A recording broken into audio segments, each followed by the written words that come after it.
श्री सतगुरु महाराज की जय। महर्षि संत सेवी की बोध कथाएं। कहानी जिह्वा पतन का कारण बना। हम लोग रोज़ खाते पीते हैं, अगर इस खान पान पर हमारा संयम नहीं है तो असंयमित जीवन दुख का कारण बन जाता है। महात्मा गांधी ने लिखा है, जो कोई रसेंद्रिय का संयम नहीं कर सकता है वह जनेंद्रिय का संयम कभी नहीं कर सकता। इस संदर्भ में एक बड़ी मनोहर कहानी है। एक राजा था, वह शिकार खेलने के लिए जंगल गया। बेचारे को घूमते घूमते एक कुटी मिली। एक साधु बाबा उसमें बैठे हुए थे और आंख बंद करके कुछ क्रिया कर रहे थे। जाप की क्रिया कर रहे होंगे। राजा वहां पहुंचता है। साधु को क्या मालूम कि कौन आया या न आया, क्योंकि उनकी आंखें बंद थी। राजा के मन में हुआ, अरे इसके यहाँ हम आए और इसने हमको पूछा तक नहीं। हमारे राज्य में ही यह रह रहा है, लगता है इसका अहंकार बढ़ गया है। मन में कहा, देखें तुम कितने बड़े योगी बने हो। वह चला गया और घर लौटकर उन्होंने घोषणा की, फलाने जंगल में जो एक साधु रहता है, उसको जो कोई हमारे दरबार में ले आएगा, हम उसको मनवांछित इनाम देकर पुरस्कृत करेंगे। राजा के यहाँ एक वेश्या थी। वेश्या ने राजा से कहा, मैं साधु को ला दूंगी। राजा ने कहा, क्या तू उस साधु को ले आएगी?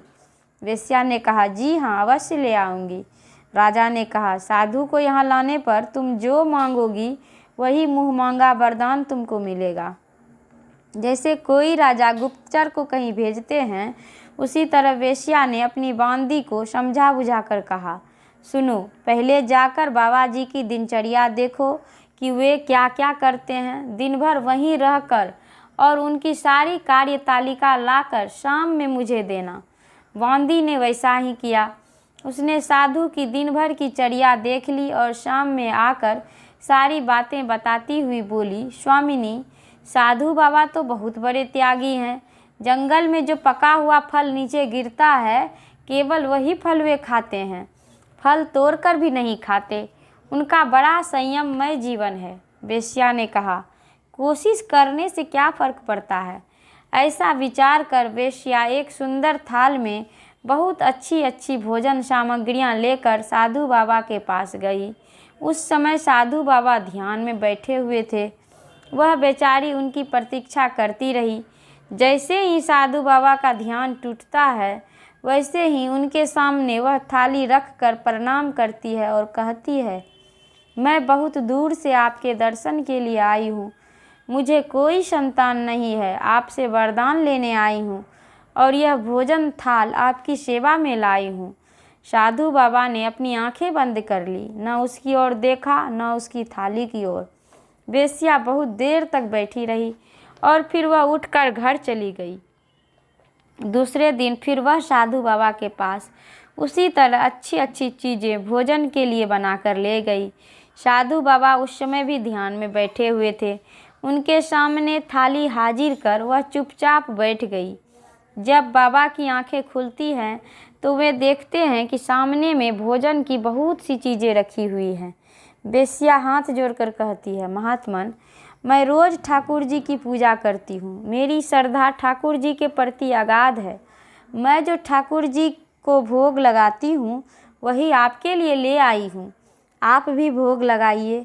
साधु बाबा ने कहा, देखो, मैं तो ये सब चीज़ें खाता नहीं। जंगल में जो पका हुआ फल गिरता है वही खाता हूँ। वेश्या समझ गई, कल तो ये मुझसे बोले भी नहीं थे और ना मेरी तरफ देखे थे। कम से कम आज उन्होंने मुझसे बोल तो लिया। खाना खाए चाहे नहीं खाए, अठन्नी भर का काम मेरा हो गया। फिर वह अनुनय विनय करने लगी कि बाबा, यह तो ठाकुर जी का प्रसाद है। गाछ में भी तो ठाकुर जी की ही कृपा से फल लगता है, इसीलिए अधिक नहीं, थोड़ा सा ही उंगली में लगाकर चाट लीजिए तो मैं अपना जीवन सफल समझूंगी। मैं एक संभ्रांत परिवार की महिला हूँ। जरा आप मेरी ओर तो देखिए, मेरी प्रतिष्ठा को भी देखिए। भगवान के प्रसाद का अनादर मत कीजिए। वह बोलने में बड़ी चतुर थी। साधु बाबा ने कहा, तुम बहुत जिद कर रही हो। वेश्या ने कहा, बाबा, इसमें जिद की क्या बात है, जरा उंगली लगाकर देखिए तो। महात्मा जी ने उंगली लगाकर जिह्वा पर रख लिया और प्रसन्नता के स्वर में कहा, बहुत अच्छा। वेश्या समझ गई, अब मेरा 12 आना काम हो गया। इसके पश्चात प्रणाम करके वह घर चली गई। 3 दिन तक बीच में गायब हो गई। चौथे दिन महात्मा के यहाँ वह फिर आई। उसी तरह थाल में सब सजाकर साधु बाबा जो उंगली लगाकर पहले खा चुके थे तो पता चल गया था कि कैसा स्वाद है। आज तो वेश्या केवल थाल आगे में रखती है, बाबा जी ही पूछते हैं, अरे 3 दिनों तक तुम कहाँ थी? उसने कहा, बाबा क्या बतलाऊं, गिरह जंजाल में फंस गई थी। आपकी याद तो मुझे दिन रात बनी हुई थी, लेकिन क्या करूं। अब थाल में जो कुछ आया है कृपया आप भोग लगाइए। स्वाद का पता तो पहले से था ही। बाबा लगे भोग लगाने और प्रेम से उन्होंने पूरा भोग लगा लिया। अब 2-4 दिनों तक लगातार थाली आती रही, बाबा भोग लगाते रहे। इसके बाद फिर एक दिन जब वह आई तो अनुनय विनय करती हुई बोली, बाबा एक दिन आप मेरे घर को पवित्र कर देते तो मेरा उद्धार हो जाता, आप मेरे घर चलें। साधु बाबा बोले, मैं तो किसी के घर पर जाता नहीं हूँ, मैं तो जंगल में रहता हूँ। वेश्या बोली, बाबा थोड़ी सी कृपा कीजिए, अधम के उद्धार के लिए ही तो आप लोगों का अवतार हुआ है। मेरे घर पर केवल आपके चरण पड़ जाएं और थोड़ा जूठन गिर जाए और कोई बात नहीं। कई दिनों तक उसका स्वादिष्ट भोजन बाबा कर ही चुके थे। अन्न का प्रभाव मन पर भी पड़ता ही है। बेचारे एक दिन उसके साथ उसके घर चले गए। वेश्या ने वहाँ भी सादर भोजन कराया और उसकी प्रार्थना पर बाबा 2-4 दिन तक वहाँ रह भी गए। उसके बाद एक दिन वह कहती है कि बाबा जरा चला जाए, बगल में ही हमारे राजा जी का महल है, उनको भी दर्शन दीजिए। वे बहुत दिनों से आपकी दर्शन करना चाह रहे थे। एक बार वे आपके दर्शन करने के लिए कुटिया में भी गए थे, लेकिन आप ध्यानस्थ थे। दर्शन तो उनको आपके हो गए, परंतु बातचीत कुछ नहीं हुई और न ही आशीर्वाद मिला। अगर आप उनके घर जाते तो उनका भी कल्याण हो जाता, ऐसी उनकी प्रार्थना और इच्छा थी। अब बेचारा क्या करे। कहावत है कि खाता मुँह है लजाती आँख है। उसकी प्रार्थना स्वीकार कर बाबा दरबार में उपस्थित हो गए। राजा सिंहासन पर बैठे हुए थे। बाबा ने उनको आशीर्वाद दिया। राजा ने कहा, मेरा अहोभाग्य है, उस दिन जब मैं आपके यहाँ गया तो आप मुझसे कुछ बोले तक नहीं। आज आपने मेरे घर पर आकर मुझे दर्शन दिए हैं। बाबा की आंखें खुल गई। रहस्य क्या है ये समझ गए। तुरंत अपनी कुटी में लौट गए और पश्चाताप करने लगे कि हाय, केवल एक अवश जिह्वा के कारण ही कहाँ से कहाँ पहुँच गया। कहाँ तो मेरे दर्शन करने राजा आया था और कहाँ मुझे ही जहाँ तहाँ जाना पड़ा।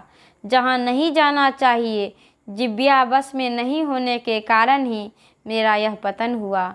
उन्होंने फिर दृढ़ प्रतिज्ञा की कि अब मैं भूल से भी किसी इंद्रिय के अधीन नहीं होऊंगा। संतों ने कहा ही नहीं बल्कि सीख दी है कि जिह्वा पर 2 तरह के बंधन डालो। एक तो बहुत बोलो नहीं, और जो बोलो सत्य सुहाता बोलो।